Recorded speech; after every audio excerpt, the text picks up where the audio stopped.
j'ai juste envie de faire une vidéo sur Gorillaz, le groupe, pas les animaux.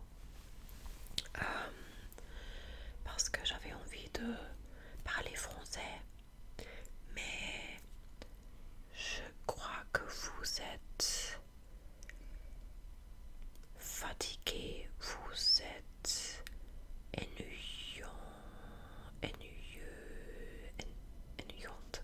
whatever, de mes whisper rambles. Alors je pensais que je vais lire ce magazine. Yay! Je l'ai acheté il y a quelques semaines quand le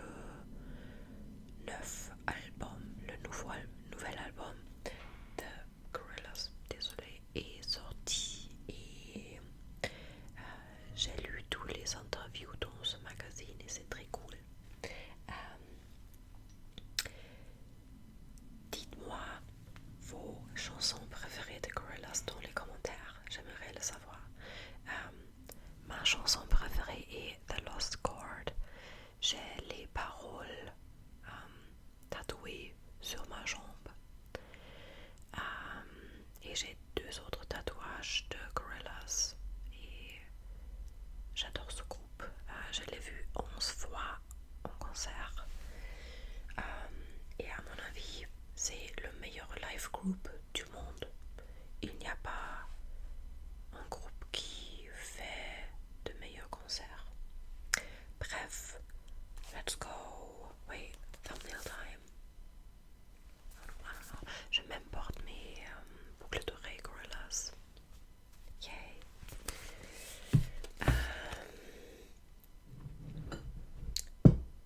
Désolée, c'était mon bol de ramen. Je suis devenue fan de Gorillaz vers la fin de 2016 parce que pour mon anniversaire, j'ai eu GTA 5 pour le PlayStation et sur le radio station il y a Feel Gooding de Gorillaz, leur chanson la plus connue. Si vous connaissez pas Gorillaz, mais je crois que tout le monde connaît Feel Gooding. Anyway, et après j'ai pensé cette chanson slaps, il faut que j'écoute le reste de leur discographie. Et quelques mois plus tard, ils ont sorti leur premier album après 7 ans. Je crois que c'était en signe. Et je les ai vus en concert en 2017 et 3 fois en 2018 et 3 fois en 2022 et 4 fois l'année dernière et au moins une fois 7 ans, mais j'espère que je gagnerai assez d'argent pour le voir plusieurs fois parce que leurs concerts sont juste incroyables. Bref, il y a des interviews avec Damon et Jamie dans ce magazine et je vais juste lire quelque chose. Je vous montre The Old School Artwork de 2001. Ok, on y va.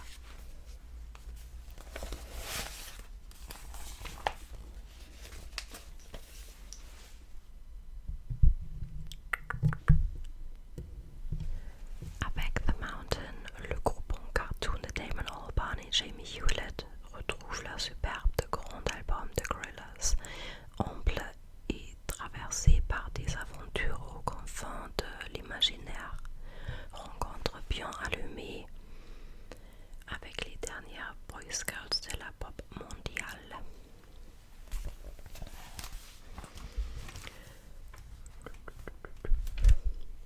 Un jeudi soir de janvier, Damon Albarn est dans sa maison de campagne de Devon et Jamie Hewlett quelque part au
ce n'est jamais une bonne idée.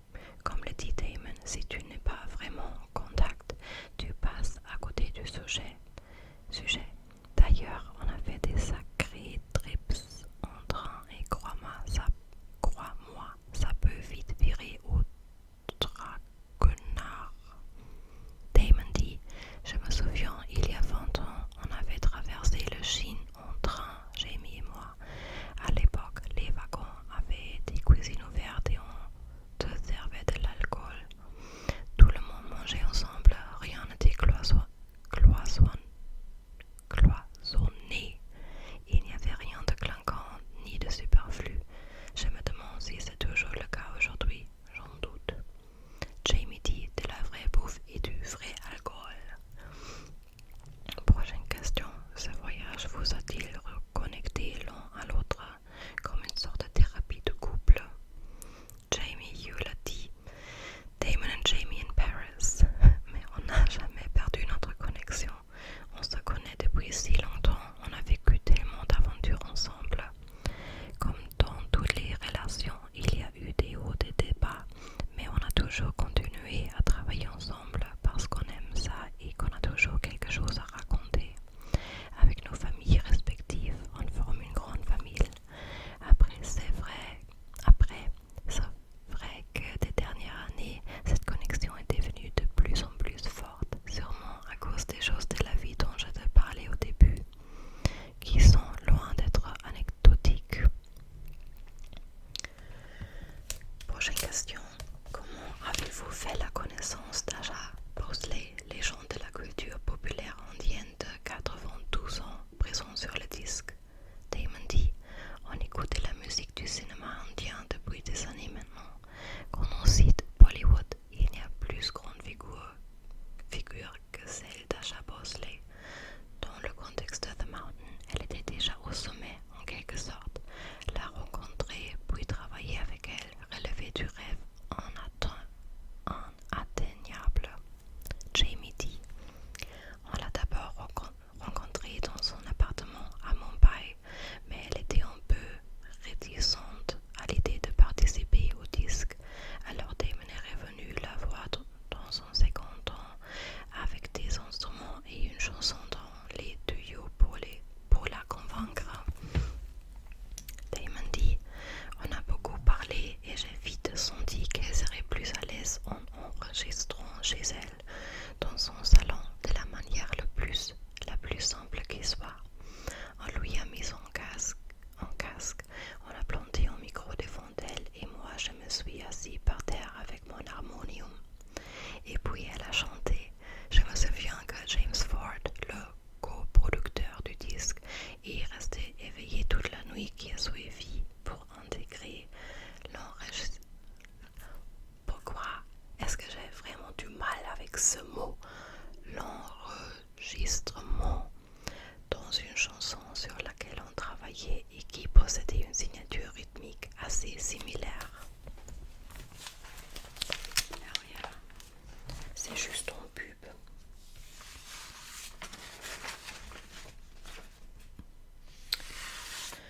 Franchement, je vais check quelle longueur a cette vidéo parce que si c'est déjà assez long, je vais arrêter maintenant et je ferai une autre vidéo comme ça parce qu'il reste plusieurs pages, mais j'ai pas assez de temps pour lire tout le entretien.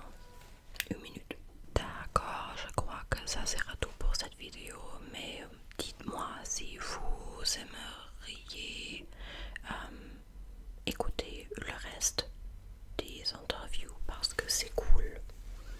Je suis pas biased. Oui, c'est tout. Donnez la vidéo un like si vous voulez.